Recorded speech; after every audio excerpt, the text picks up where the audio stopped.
Assalamu alaikum students, welcome to our channel MS Academy Online Education।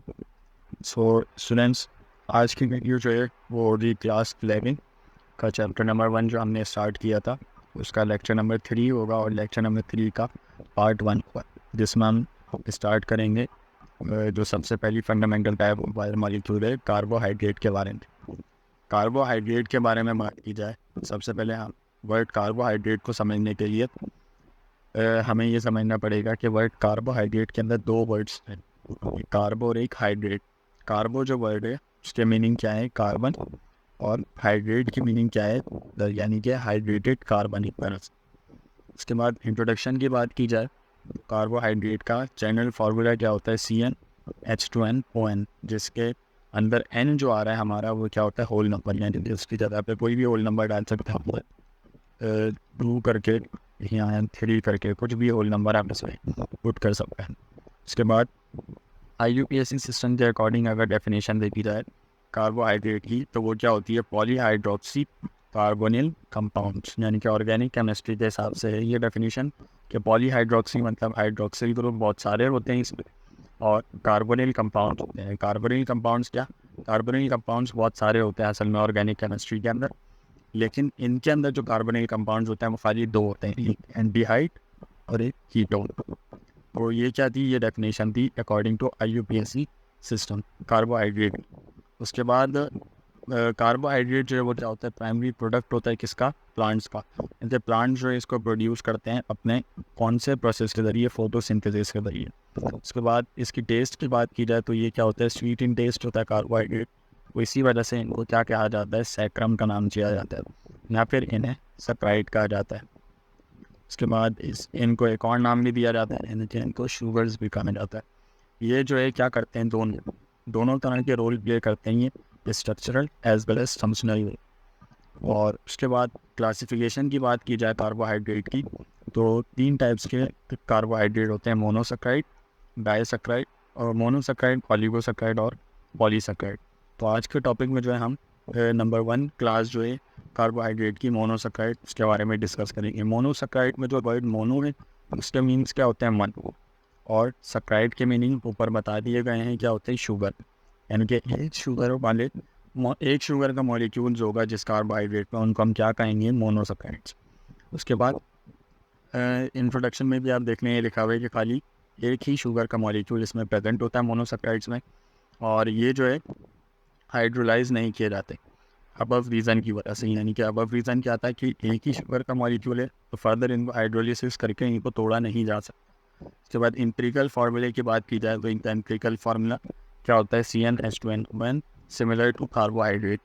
और उसके बाद ये क्या होते हैं, वाइट कलर के क्रिस्टलाइन सॉलिड्स होते हैं, यानी कि वाइट कलर की क्रिस्टल स्ट्रक्चर होते हैं सॉलिड फॉर्म में। इसके बाद इनके टेस्ट की बात की जाए मोनोसैकराइड की, तो ये क्या होते हैं, स्वीट इन टेस्ट। इसके बाद ये जो है वाटर सॉल्युबल होते हैं मोनोसैकराइड्स। क्लासिफिकेशन की बात की जाए मोनोसैकराइड्स की डिफरेंट क्लासेस होती हैं, जैसे कि ट्रायोज, टेट्रोज, पेंटोज, हेक्सोज और हेप्टोज। अच्छा, इसके अंदर इन सब के अंदर एक चीज़ कॉमन है जो आप देख रहे होंगे, ओज करके। ये जितने भी मोनोसैकराइड्स हैं उनके अंदर हम क्या यूज़ करते हैं, ओज यूज़ करते हैं हैव सफिक्स के तौर पे। तो इसमें जो है ओज यूज़ होगा। और इसी तरह से ये जो क्लासिफिकेशन इनकी होती है, ये होती है नंबर ऑफ कार्बन की बेसिस, यानी कि जैसे इसके अंदर 3 कार्बन है तो हम 3 को क्या पढ़ते हैं, ट्राई। इसके अंदर 4 कार्बन है, हम क्या पढ़ेंगे इसको, टेट्रा। तो टेट्रा से ही क्या बना, टेट्रोज। इसी तरह से 5 कार्बन वाले को पेंटोज, 6 कार्बन वाले को हेक्सोज और 7 कार्बन वाले को हेप्टोज। उसके बाद इनके फार्मूलाज ये लिखे हुए। और उसके बाद जो है इन एग्जाम्पल की बात की जाए तो ट्रायोज जो मोनोसैकराइड होता है उसकी एग्जाम्पल क्या है, ग्लिसरोज, या फिर तीसरा एल्डिहाइड, और दूसरी एग्जाम्पल क्या है, डाइहाइड्रोक्सी एसीटोन। डाइट्रोज की बात की जाए तो उसमें एग्जाम्पल आती है एरिथ्रोज और एरिथ्रोलोज की। पेंटोज की बात की जाए तो उसमें एग्जाम्पल आती है राइबोस और राइबोलोज की। उसके बाद हेक्सोज की बात की जाए तो उसमें आती है ग्लूकोज, फ्रक्टोज और गैलेक्टोज। ये 3 तरह के हेक्सोज आते हैं मोनोसैकराइड्स में। और हेप्टोज क्लास की बात की जाए तो उसमें जो हमारा हेप्टोज आता है मोनोसैकराइड वो क्या है, ग्लूकोहेक्टेज। उसके बाद कुछ इंपॉर्टेंट पॉइंट्स हैं MCQs के हवाले से। जो कि क्या है कि ग्लिसरॉल्स और डाइहाइड्रोक्सी एसीटोन जो हैं प्रोड्यूस्ड होते हैं रेस्पिरेशन के प्रोसेस के दौरान। उसके बाद टेट्रोज जो शुगर है हमारी वो कुछ बैक्टीरियाज के अंदर पाई जाती है। पेंटोज शुगर जो है हमारी वो फॉर्म करती है बेसिक स्केलेटन न्यूक्लिक एसिड का। उसके बाद हेक्सोज शुगर जो होती है हमारी वो बायोलॉजिकल पॉइंट ऑफ व्यू से क्या है, एक इम्पॉर्टेंट मोस्ट इम्पॉर्टेंट शुगर है।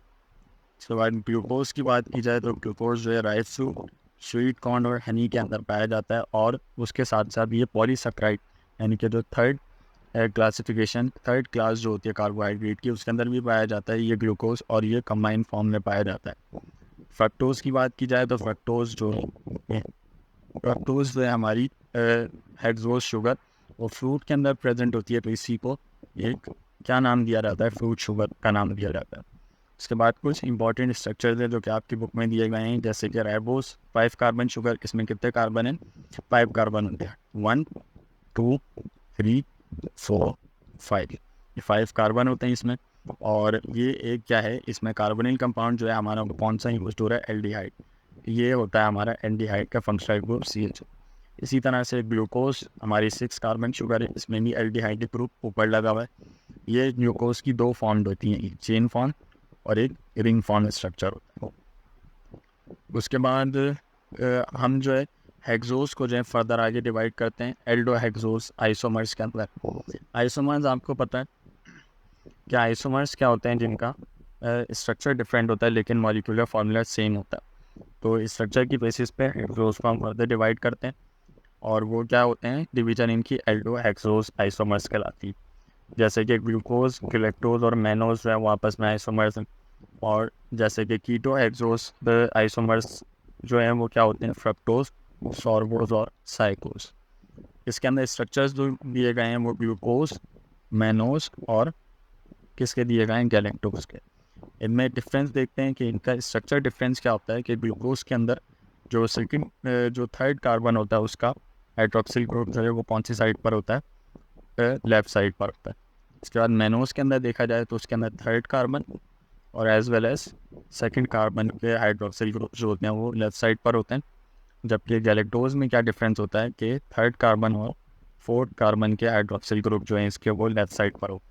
तो इसी वजह से ये क्या कहलाते हैं आपस में, आइसोमर्स कहलाते हैं। और ये यहाँ पे डी करके जो वर्ड लिखा हुआ है, ये डी जो है आपको लेक्चर नंबर 3 के पार्ट नंबर 4 में पता लगेगा असल में ये डी होता क्या। तो इस तरह से आज के लेक्चर में जो है हमने कवर किया कार्बोहाइड्रेट, उसका इंट्रोडक्शन और कार्बोहाइड्रेट क्लासिफिकेशन, और क्लासिफिकेशन के अंदर जो है आज हमने पढ़ा नंबर 1 क्लास जो होती है कार्बोहाइड्रेट की, मोनोसैकराइड, और मोनोसैकराइड की फर्दर हमने इंट्रोडक्शन वगैरह और क्लासिफिकेशन वगैरह पढ़ी। तो आज का लेक्चर जो है एंड हुआ, इंशाल्लाह फिर मिलते हैं नेक्स्ट लेक्चर में, तब तक के लिए अल्लाह हाफ़िज़।